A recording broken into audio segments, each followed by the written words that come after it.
बिस्मिल्लाहिर्रहमानिर्रहीम। अस्सलाम वालेकुम dear students, myself Mohammad Saeed Rehan, back again with another guidance video. Last time मैंने आपको बताया कि उर्दू की प्रिपरेशन आपने कैसे करनी है एफएससी एग्जाम्स के लिए। This time I will tell you how to prepare chemistry for FSC, specially for part 2।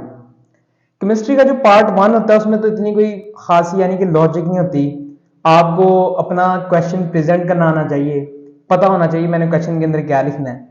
उसके बारे में भी थोड़ी सी बात करूंगा। तो पहले ये है कि अगर हम सेकंड ईयर की तरफ फोकस करें कि सेकंड ईयर में क्या ऐसा इलेक्ट्रीफाइंग चीज चाहिए होती है कि आप एग्जामिनर को शॉक कर दें अपना पेपर दिखाकर। तो मैंने अल्हम्दुलिल्लाह एफएससी पार्ट 1 में 84 स्कोर किए थे आउट ऑफ 85, और सेकंड ईयर में मैंने 83 स्कोर किए थे आउट ऑफ 85 केमिस्ट्री में। अच्छा, तो ये मेरे पास किसी एक एकेडमी का एफएलपी पेपर है केमिस्ट्री का।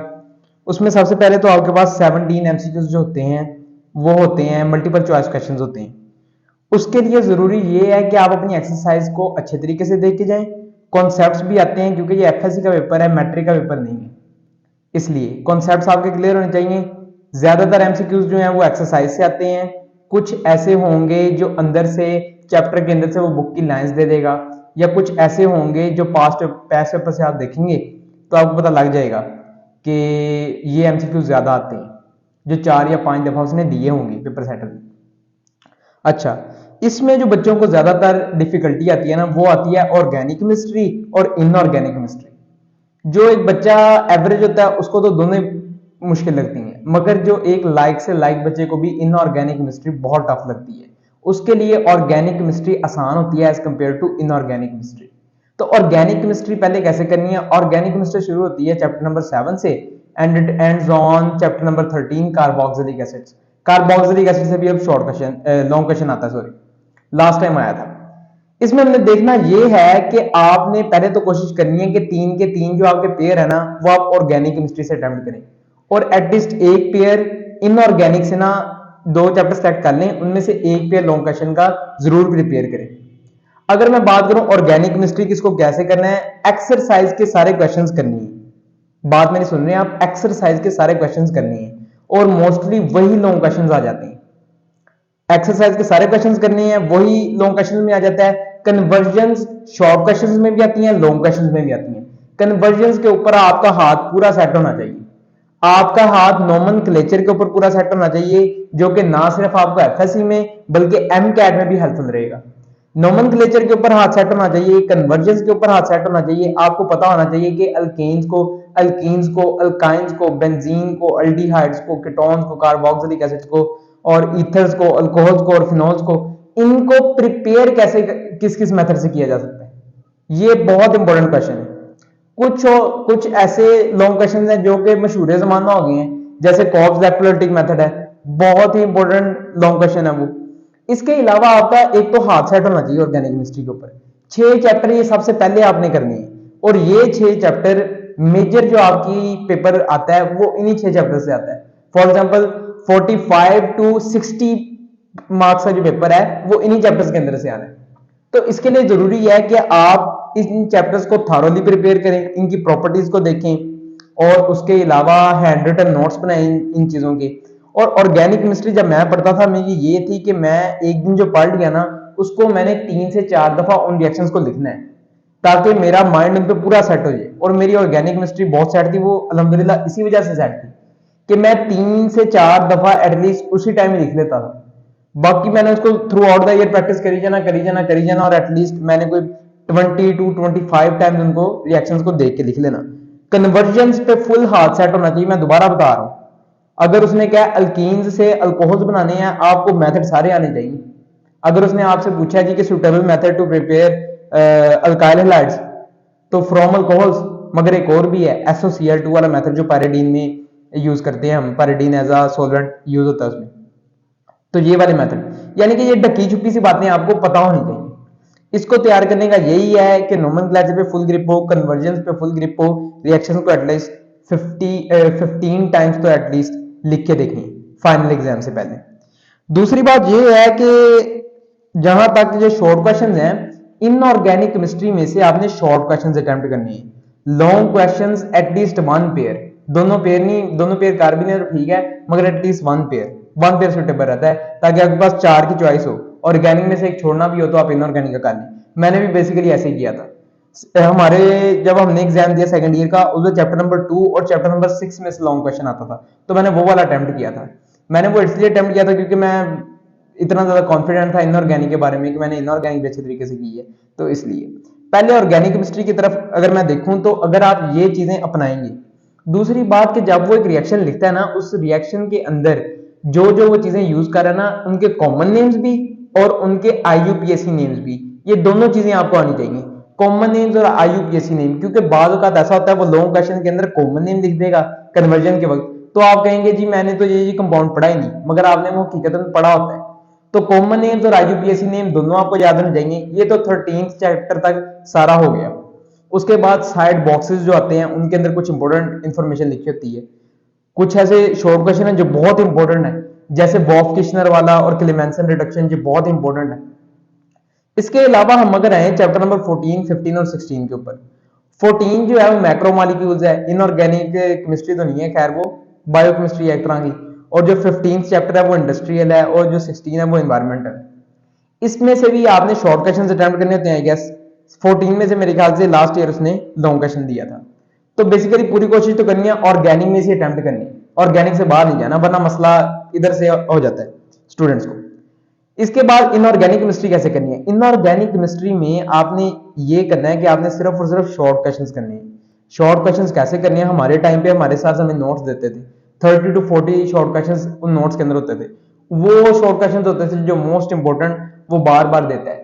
इसके अलावा अगर आपसे हो सके आपने 2 टाइम्स, एटलीस्ट 2 टाइम्स एक इनऑर्गेनिक केमिस्ट्री का चैप्टर थारोली रिवाइज करना है, जैसे वो चैप्टर नंबर 3 है, और इसके अलावा बॉक्साइट वाले चैप्टर हैं, उनकी आपने रिएक्शंस एटलीस्ट 1 या 2 दफा लिख के देख लेने। शॉर्ट क्वेश्चन के अंदर ना इनऑर्गेनिक में बच्चे इसलिए फंसते हैं क्योंकि आपने रिएक्शंस नहीं आती होती। अब ये तो नहीं ना एफएससी का एग्जाम हो रहा है कि आप 2 लाइनें लिखेंगे वो आपको नंबर दे देगा, नहीं, एटलीस्ट आपने रिएक्शन साथ जरूर लिखना है, इनऑर्गेनिक का भी ऑर्गेनिक का भी। ये एक वजह होगी।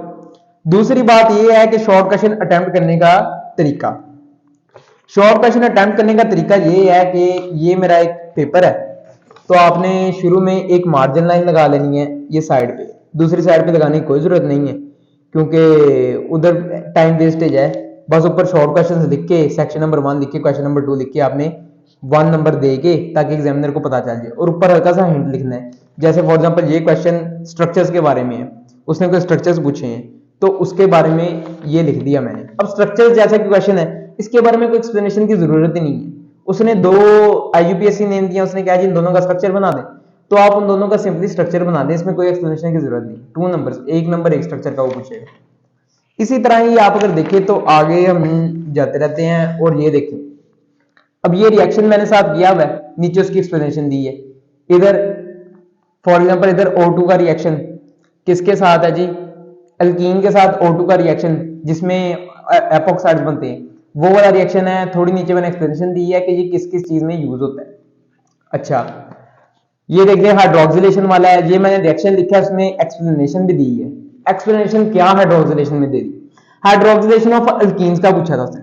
इसमें मैंने उसको सबसे पहले बताया कि बेयर्स रिएजेंट क्या है, यानी कि पहले एक चीज बताई कि इसमें जो रिएजेंट मैं यूज कर रहा हूं वो एक्चुअली है क्या, उसको ये बताया बेयर रिएजेंट का क्या है क्या। उसके बाद मैंने लिखा रिएक्शन, सबसे पहले मैंने हेडिंग दी बेयर रिएजेंट की, उसके बाद लिखा रिएक्शन। और शॉर्ट क्वेश्चंस के अंदर आपने कोशिश करनी है कि एक तो फॉर एग्जांपल ये मेरे पास एक पेज है, ये मेरे पास एक पेज है, आपने कोशिश करनी है बोर्ड के एग्जाम में कि एक पेज के ऊपर आप सिर्फ और सिर्फ 2 क्वेश्चंस लिखें, शॉर्ट क्वेश्चंस, 2 से ज्यादा ना लिखें। और एटलीस्ट एक क्वेश्चन का जो आंसर है वो आपका हाफ पेज पे जरूर आना चाहिए, जरूर आना चाहिए, इतनी एक्सप्लेनेशन तो होनी चाहिए। दूसरे का भी हाफ पेज पे जरूर आना चाहिए। अगर आप ऐसा नहीं कर रहे तो ये एक प्रेजेंटेशन के वाले से एक नेगेटिव चीज कंसिडर की जाती है। तो मेरा आपको यही मशवरा है कि आप एक पेज के ऊपर 2 शॉर्ट क्वेश्चंस अटेम्प्ट करें। जैसे ये देख लें, ये मैंने एक पेज के ऊपर 2 अटेम्प्ट किए हैं, वो उसके रिएक्शंस लिखे हैं, ऊपर हेडिंग दी है। दूसरी बात, जब आपने शॉर्ट क्वेश्चन अटेम्प्ट करना है जिसमें रिएक्शंस नहीं होंगे, फॉर एग्जांपल ज्यादातर फर्स्ट ईयर के अंदर जितने भी हमारे पास शॉर्ट क्वेश्चन होते हैं उनमें तो कोई रिएक्शंस नहीं होते क्योंकि वो फंडामेंटल टाइप ऑफ केमिस्ट्री। अच्छा, उसके अंदर जो आपका आंसर का मेन पॉइंट या पिन पॉइंट होगा ना, जो यानी कि जो वर्ड आप कहेंगे कि इसके ऊपर पूरा जोर है पूरे पैराग्राफ में, उसको आपने कोशिश करना मार्कर से लिख दें या पेन के साथ थोड़ा सा डार्क करके लिखें, ताकि जब एग्जामिनर चेक कर रहा होता है ना, वो तेज तेज तेज तेज तेज तेज जा रहा होता है, इसलिए वो किसी चीज का आपको एक नंबर ना दे दे। इसलिए यानी कि आपने अगर हाईलाइट किया होगा उसको मार्कर के साथ, तो उसको पता लग जाएगा इस बच्चे ने ये चीज लिखी है, इसको पता है ये इंपॉर्टेंट चीज थी, तो वो आपको 2 नंबर दे के आगे चले। और शॉर्ट क्वेश्चन को शॉर्ट नहीं लिखना, एक पेज पे 3 क्वेश्चन लिखेंगे तो it doesn't make sense at all for an FSC examiner जब वो आपका पेपर चेक करेगा। फॉर एग्जाम्पल आपने एक पेज पे 3 लिख दिए, दो दो तीन तीन लाइनों के, अगर वो आपसे फॉर एग्जाम्पल अगर वो आपसे पूछता है व्हाट इज केमिस्ट्री, आप उसको सिर्फ केमिस्ट्री की डेफिनेशन बताओगे तो आपको 2 नंबर दे देगा। बेटा जी ऐसा नहीं होता एफएससी के अंदर, एटलीस्ट आपने उसको कोई फील्ड्स ऑफ केमिस्ट्री का बताना पड़ेगा आपको, या कुछ और चीजें केमिस्ट्री के बारे में बतानी पड़ेगी। तो आपने अगर केमिस्ट्री में नंबर लेने हैं, एटलीस्ट एक पेज के ऊपर 2 शॉर्ट क्वेश्चंस, और उसको जो उसका मेन पॉइंट हो, मेन थीम हो क्वेश्चन का, उसको आपने मार्कर के साथ या पेन के साथ 2 दफा लिख देना, हाईलाइट कर देना है किस्म का। उसके बाद अगर आए जी हम लॉन्ग क्वेश्चंस की तरफ, तो इसमें लॉन्ग क्वेश्चन में मैं आया था for example dehydration of alcohols, वो मैंने पहले लिखा है कि डेफिनेशन क्या है डिहाइड्रेशन की, उसके बाद कैटालिस्ट कौन सा यूज होता है, उसके बाद मैंने लिखा जी प्राइमरी अल्कोहल की कैसे होती है डिहाइड्रेशन, फिर मैंने लिखा जी सेकेंडरी अल्कोहल की कैसे होती है, फिर टर्शियरी अल्कोहल की कैसे होती है, और फिर एंड पे कंडीशंस का मैंने लिखा है कि टर्शियरी अल्कोहल के लिए जो कंडीशंस होती हैं वो यानी कि आप थोड़ी सी हल्की अल्कोहल की परसेंटेज कम भी ले लें, टेम्परेचर थोड़ा सा गिरा भी लें, तो टर्शियरी अल्कोहल फिर भी ये रिएक्शन दे देंगी, मगर प्राइमरी अल्कोहल के लिए आपको स्ट्रिक्ट कंडीशन देनी पड़ती है। अच्छा, इसके अलावा नाइट्रेशन ऑफ बेंजीन का इधर आया हुआ है लॉन्ग क्वेश्चन। लॉन्ग क्वेश्चन में दूसरी बात आपने कोशिश करनी है कि पेज के स्टार्ट से ही शुरू करें, तो ये मैंने आगे लिखा है उसका पूरा रिएक्शन। हेडिंग्स के अंदर क्वेश्चन को सोल्व करना सीखें। हेडिंग्स के अंदर, हेडिंग्स के अंदर का मतलब क्या है, हेडिंग्स के अंदर का मतलब ये है कि जब आप एक लॉन्ग क्वेश्चन है उसके आप इंपॉर्टेंट पॉइंट्स की हेडिंग बना लें, ताकि एग्जामिनर जब जल्दी जल्दी चेक करे उसको पता हो कि इस बच्चे ने ये वाला पॉइंट भी लिखा है, ये वाला पॉइंट भी लिखा है, ये वाला पॉइंट भी लिखा है। ये होगी ऑर्गेनिक केमिस्ट्री के हवाले से बात। इनऑर्गेनिक केमिस्ट्री का मैंने आपको बताया 30 to 40 क्वेश्चंस तकरीबन होते हैं जो इंपॉर्टेंट होते हैं, वही ज्यादातर दफा आते हैं, वो आपने रिवाइज कर लेनी है। इनऑर्गेनिक केमिस्ट्री के अंदर जो उसने कॉमन नेम्स दिए हुए हैं, जैसे केसीएल का या एनएसीएल का कॉमन नेम क्या है, ये आपको जरूर आना चाहिए, क्योंकि मेरे टाइम पे एक लॉन्ग क्वेश्चन आया था जो मैंने अटेम्प्ट किया था, क्योंकि मैं कॉमन नेम्स याद करके जाता था। तो 3rd चैप्टर में से आई थिंक के नहीं, चैप्टर नंबर 2 में से आया हुआ था, वो कॉमन नेम्स पूछे थे उसने, तो उसमें वो कॉमन नेम्स 5 के बताने थे और आपको 4 के बताने थे कि 5 के बताने थे, आपको लॉन्ग क्वेश्चन नंबर मिल जाना थे। तो मैंने वो अटेम्प्ट किया था, टाइम सेविंग भी था और आता भी था। अच्छा, आपने एक तो कॉमन नेम्स याद रखनी है, दूसरा रिएक्शंस को इनऑर्गेनिक एटलीस्ट 2 to 3 टाइम जरूर प्रैक्टिस करना है। शॉर्ट क्वेश्चंस एक्सरसाइज के हों, खा वो चाहे वो पैस पेपर्स के हों, आपने वो जरूर प्रैक्टिस करनी है इनऑर्गेनिक केमिस्ट्री के। इसके अलावा इनऑर्गेनिक केमिस्ट्री में से एटलीस्ट 1 पेयर लॉन्ग क्वेश्चन का आपका जरूर प्रिपेयर होना चाहिए, कि अगर वो कोई सरप्राइज क्वेश्चन दे देता है आपको ऑर्गेनिक केमिस्ट्री में से, तो आप इनऑर्गेनिक का अटेम्प्ट कर सकें। अच्छा, इसके अलावा ये है कि मैं आपको एक और पेपर दिखाता हूँ अपना एफएलपी। ये मेरा एफएलपी था, दोबारा मैंने वैसे शुरू किया क्वेश्चन नंबर 2, तो फंक्शनल ग्रुप के बारे में डेफिनेशन पहले उसकी लिखी, फिर एग्जांपल लिखी। एटलीस्ट एग्जांपल्स जब देनी है ना, तो एटलीस्ट 2 एग्जांपल्स लाजमी, एक से काम नहीं चलता, एटलीस्ट 2 एग्जांपल जरूर, क्योंकि उसमें आपको 2 नंबर देने हैं। इसके अलावा अगर मैं बात करूं तो वही सेम मैंने स्ट्रक्चर अपना अपनाया है कि एक पेज के ऊपर 2 क्वेश्चन, और अगर तो फॉर एग्जांपल आप कहते हैं जी कि शॉर्ट क्वेश्चन एक बहुत बड़ा है, वो एक पेज के ऊपर 2 आ ही नहीं सकते, तो आपने एक पेज के ऊपर एक ही लिखना है, फिर नेक्स्ट पेज से दूसरा शॉर्ट क्वेश्चन शुरू करना है। क्योंकि अगर क्वेश्चन एक पूरा ना हो ना, 2 क्वेश्चन पूरे ना हो एक पेज के ऊपर, और आप एक क्वेश्चन एंड से शुरू करके अगले पेज पे ले जाइए, वो फिर अच्छा नहीं लगता, पेपर प्रेजेंटेशन इफेक्ट होती है उससे। दूसरी बात यह है कि इसके लिए आपने ब्रीक मार्कर इस्तेमाल करना है। थर्मल और कैटालिटिक क्रैकिंग के हवाले से उसने लिखा जी डिफरेंस इनमें क्या है, तो मैंने ऐसे, और ये देखें आप, बुलेट्स की सूरत में मैं अपना जवाब लिखता होता था, बुलेट्स की सूरत में बुलेट्स बनाता होता था, और डिफरेंस ऐसे लिखना है कि अगर एक हवाले से पॉइंट डिस्कस हो रहा है, फॉर एग्जांपल अगर मैं डिफरेंस में सबसे पहले डेफिनेशन लिखूं, उसके बाद उसके जो बीच में डिफरेंसेस हैं दोनों के बारे में वो लिखूं, और एंड पे एग्जांपल्स। अच्छा, तो बच्चों ये था इस पेपर के हवाले से कि केमिस्ट्री के पेपर को सॉल्व कैसे करना है। अगली बात मैं आपको बताऊं कि मैंने मटेरियल कौन सा यूज़ किया। मोस्टली तो अपनी बुक यूज़ करता था और वही सबसे हेल्पफुल है। उसके अलावा मैं ये कॉलेज की केमिस्ट्री बहुत हेल्पफुल है।